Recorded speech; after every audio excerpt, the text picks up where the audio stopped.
Yeah, and I think too nowadays, I think people are worried about how they're being perceived, right? Yeah. About where is their perception or how do they come off to others? Yeah.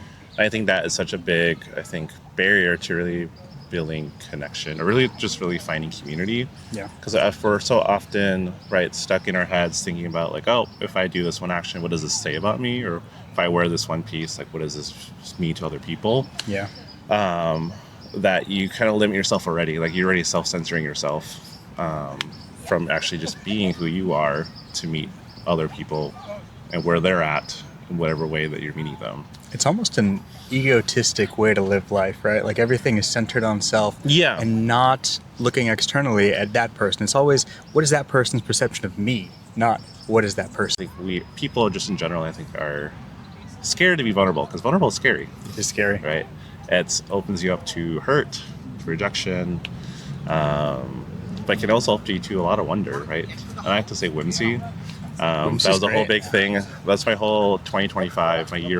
My word for the year was whimsy, and think about how do I incorporate more whimsy in my life, right? More ability to kind of see where does life take me, rather than like thinking like, oh no, like an automatic no, or just like, oh, I don't want to do this. Just like pausing and be like, what if? Yeah. Like, what if I just try it out? Yeah. But because I'll never know until you actually do it.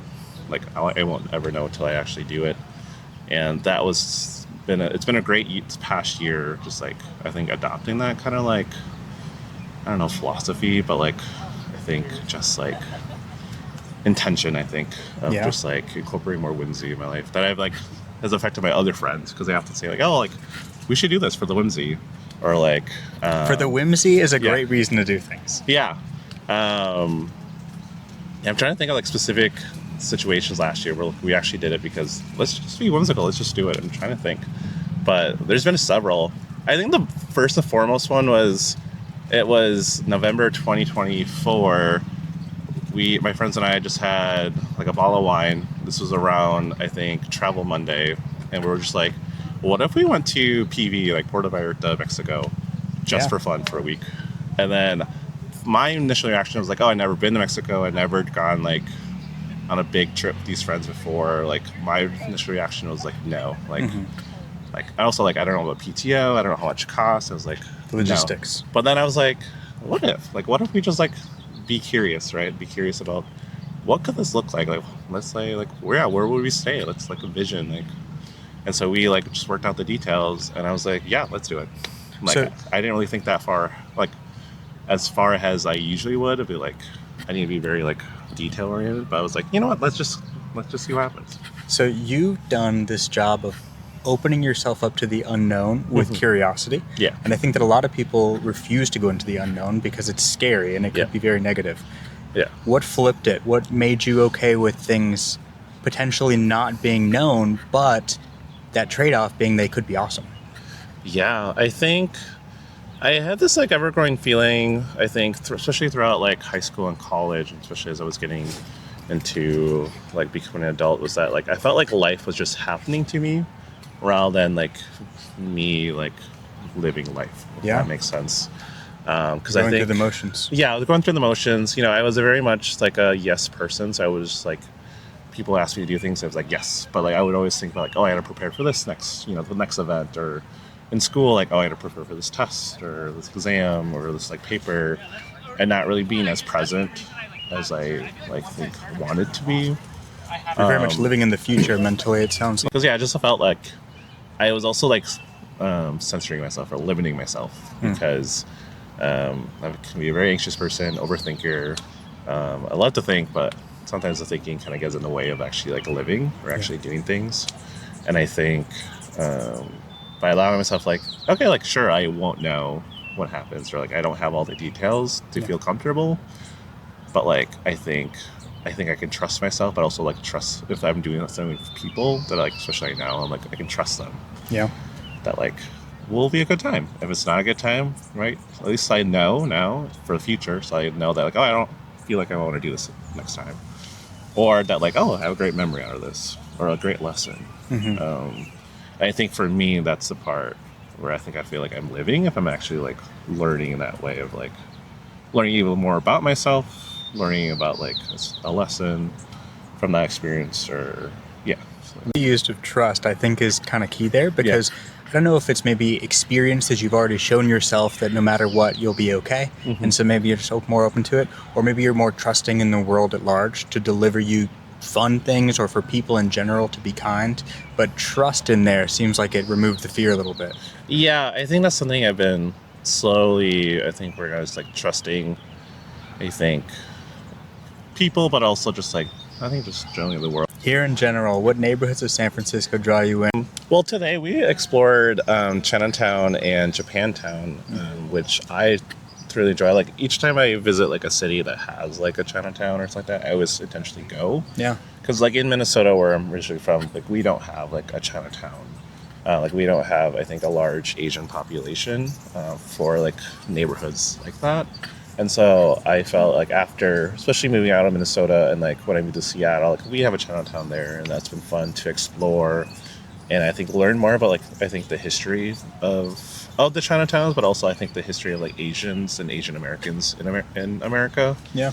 That's been very, I think, for me, like really, I think, fascinating to experience, but also like I think to put in context like my own, like me in the context of the world, and like especially in this country and kind of the time. Yeah.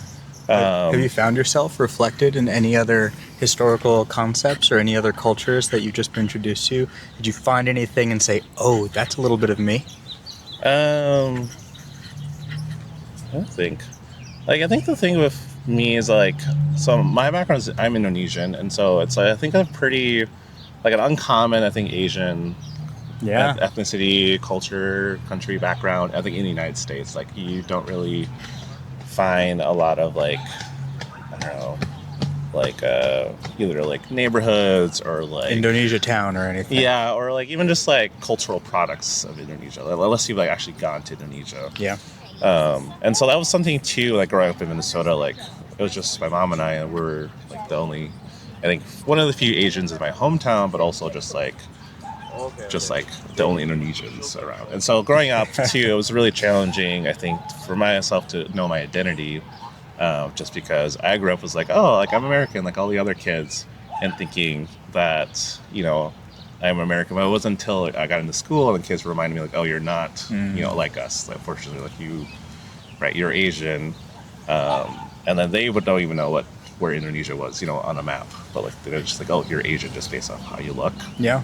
And so that was really, I think, challenging for me, was trying to figure out like, you know, what is, you know, this Asian identity that I hold just based physically, right? But also like the cultural aspects of it. And then, right, outside of that, like being Indonesian, like what does that mean to me? Yeah. And then also the broader identity of like, what does it mean to be American, right? Or a person who like, grew up in America.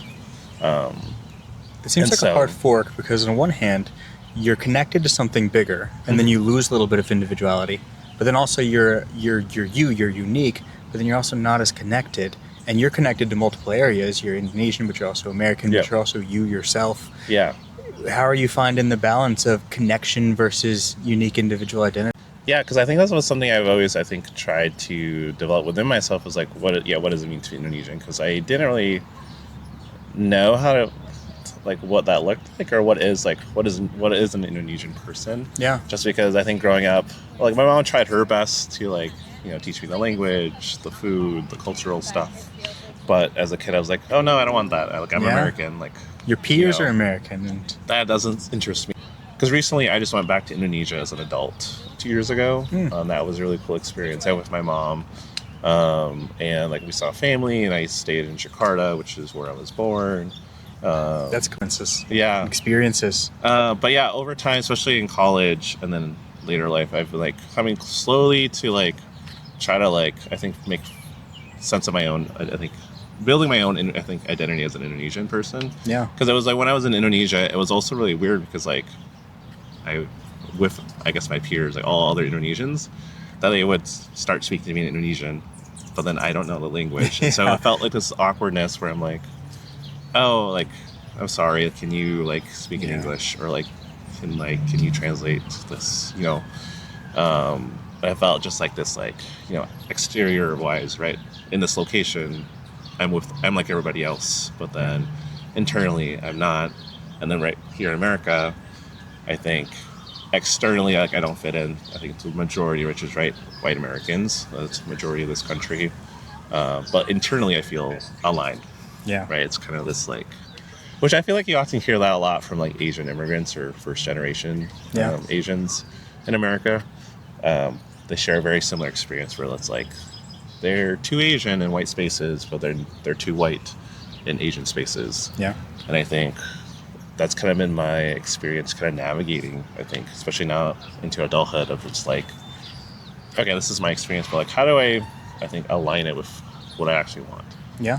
How do I be more, I think, active, right? And kind of, I think, connecting, right, with people that I want to connect with, but also, like, I think shaping my identity and my experiences to where I want it to be. But I think the next step is to, like, do things around, like, the language or, like, actually going to, like, Indonesian cultural events. Because I think I tried when I first moved to Seattle, because I heard Seattle had a larger Indonesian population.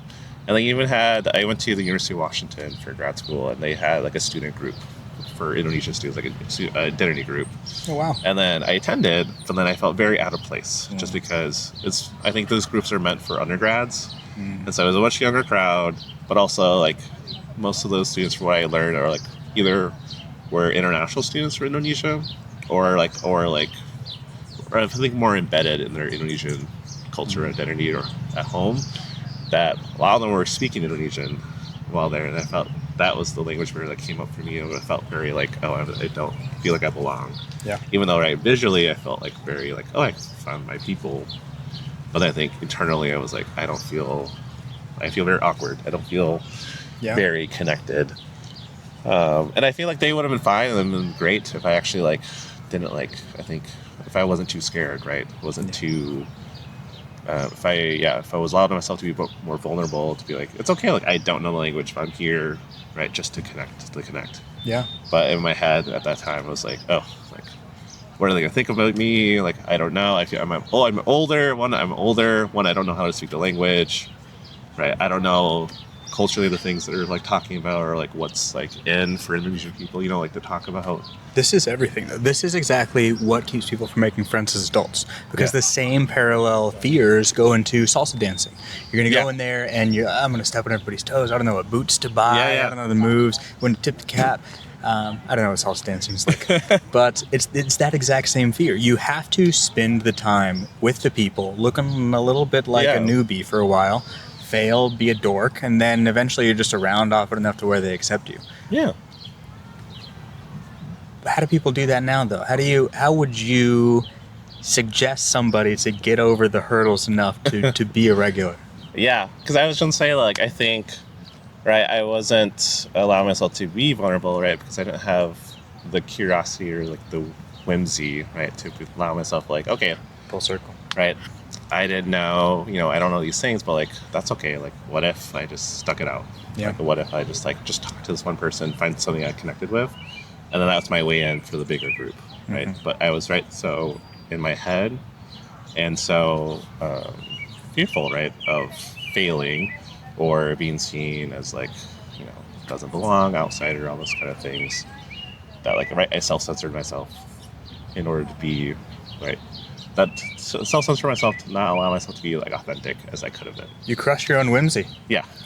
Yeah. Right, fear, crushes the whimsy. Mm-hmm. But I think that's kind of where, I think over time, because that was, I think, what was it, 4 or 5 years ago, that experience.